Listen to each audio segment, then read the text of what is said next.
The week begins with a sense of uncertain but growing investor confidence on Wall Street, which has sent stocks to 2 months high and recovery of most losses from the initial tariff-driven sell-off we saw in early April. Still, tariff headlines will be closely monitored as well as updates on economic activity data.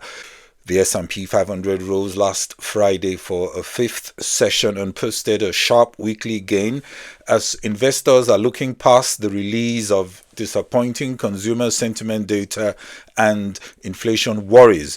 And in Nigeria, the Monetary Policy Committee starts its two-day meeting today, with markets hoping for a modest rate cut as inflation eased. In the latest data, Nigeria's annual inflation rate fell to 23.71% in April 2025 from 24.23% in the prior month.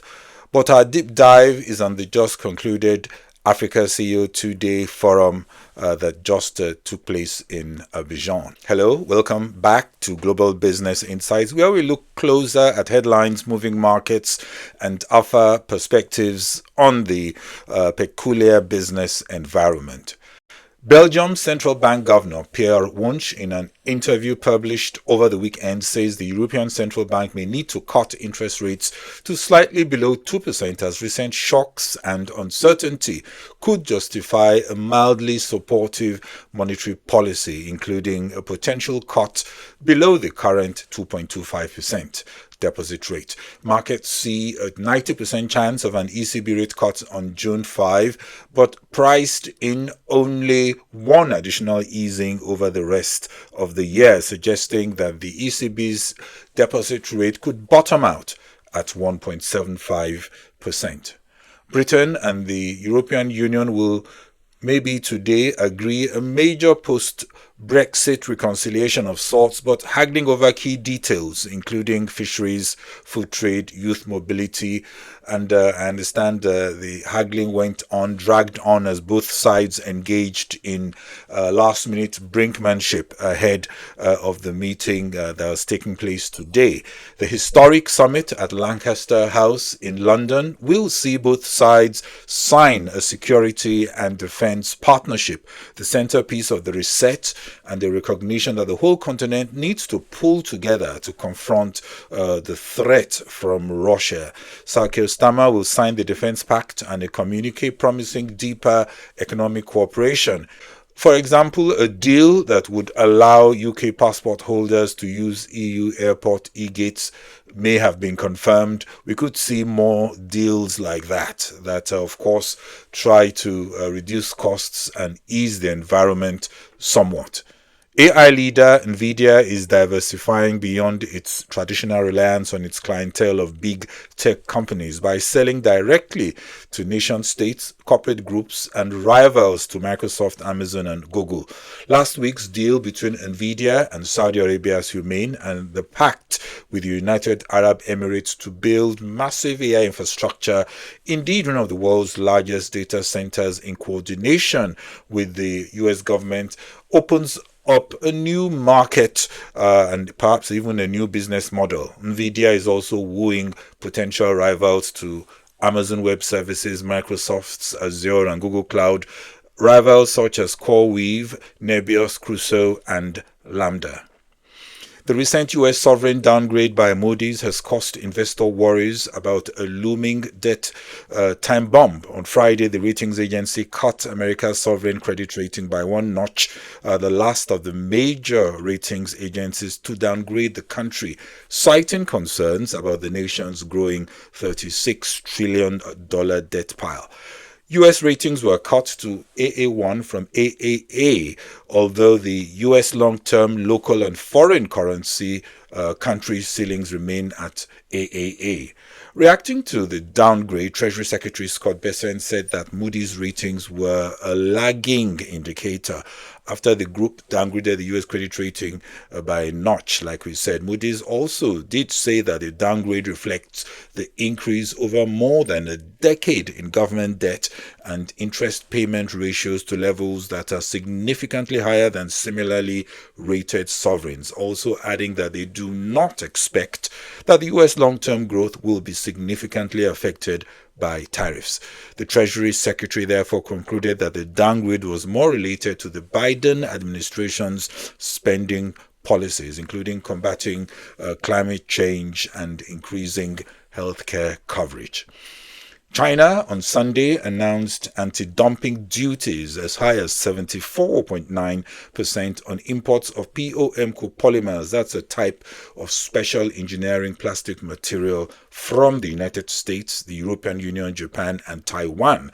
The announcement followed a probe launched in May 2024 after the US sharply increased tariffs on Chinese electric vehicles, computer chips, and other imports.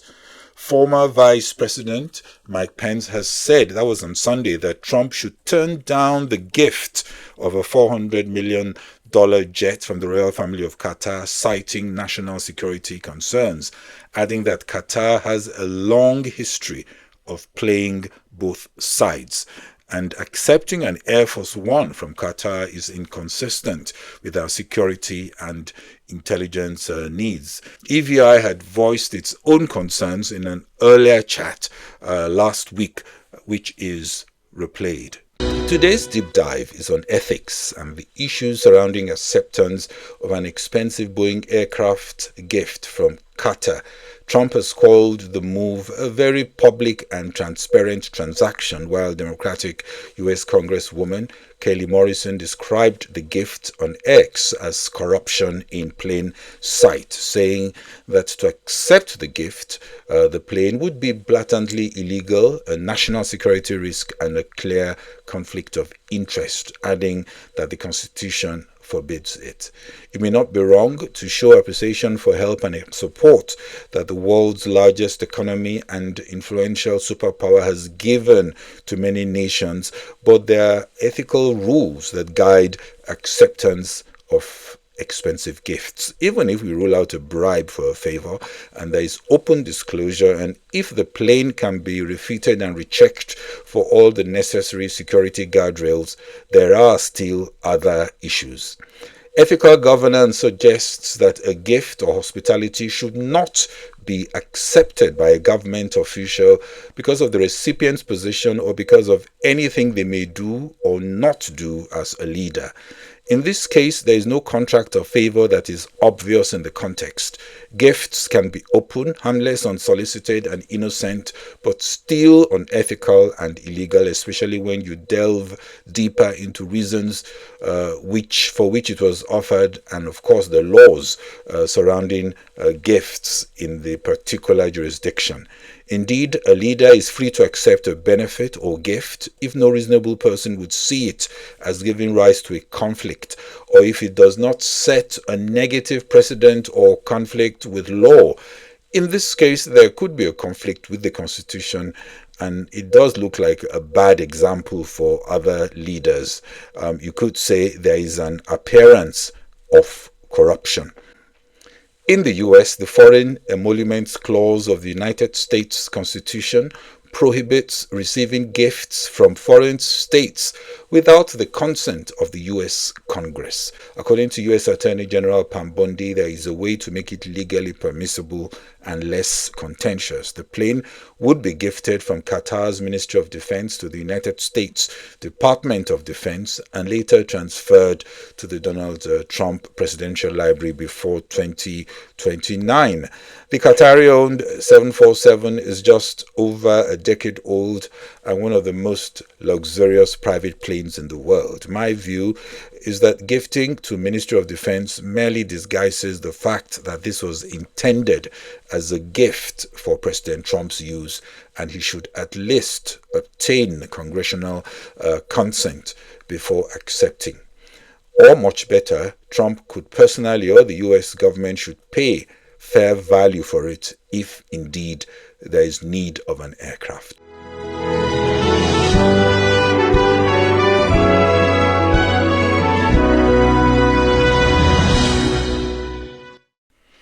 The 12th edition of the Africa CU Forum wrapped up in Abidjan with a battle cry for stronger public-private partnerships to drive Africa's economic transformation.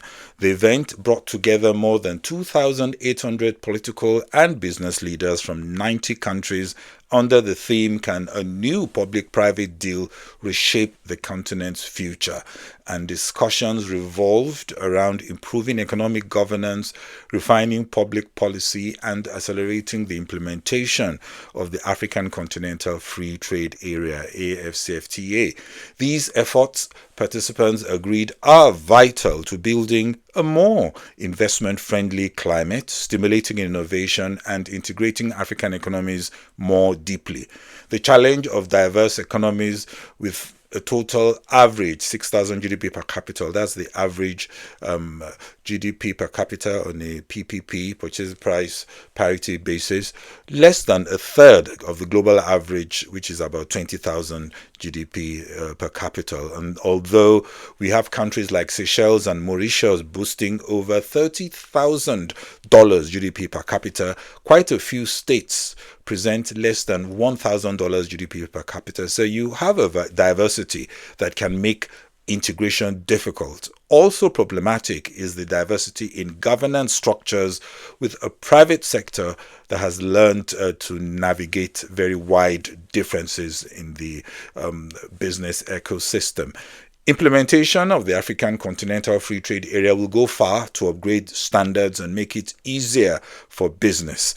At the meeting, which saw deals and agreements to accelerate economic growth, President Ramaphosa emphasized that only a structured and sustained dialogue between governments and businesses will unlock Africa's potential.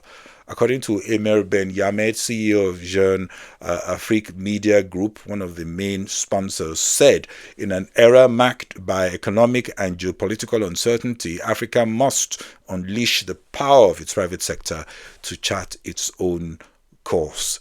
One can't help a sense of déjà vu at these meetings. Like Rwanda's President Kagame said at the meeting, actions have always tended to lag pronouncements and agreements made. Meetings like this help, but Africa is in more urgent need of change catalysts that will accelerate change actions. There is need for more dissatisfaction with the status quo and less tolerance for mediocre environment and tepid goals. There is need to build on catch-up reform, like eliminating subsidies and freeing markets, acknowledging that these will not be enough, especially as developed markets are making huge leaps in a different technology, AI-driven hyper-growth trajectory. Issues like corruption can also not be conveniently swept under the carpet. The role the private sector, notably the large banks, play to oil fiscal leakages and misappropriation and diversion of public sector funds, and to mask undetected white-collar crime, I think that role needs far more attention than is currently happening. For now, the private sector in most African economies still presents itself as eager, quiet collaborators to public sector crime like oil or resource theft and so on. Still on Africa and CEOs, there are bright spots. Venture capital seems to be doing well. Inyolua Aboyeji, a serial entrepreneur who has succeeded in many startups and bent on unlocking Africa's potential, in a recent post says the data shows that venture capital works much better in Africa than what most people think.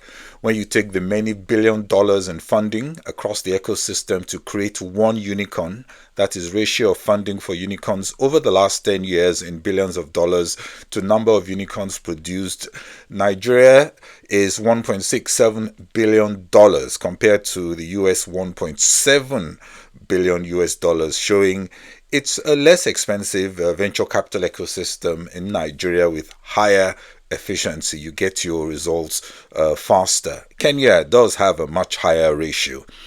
Asia Pacific markets fell as investors assessed the latest slew of economic data from China and Moody's downgrade of the US credit rating. Well, that's it on this edition of Global Business Insights. Thanks for watching. This is Bode Oshusani.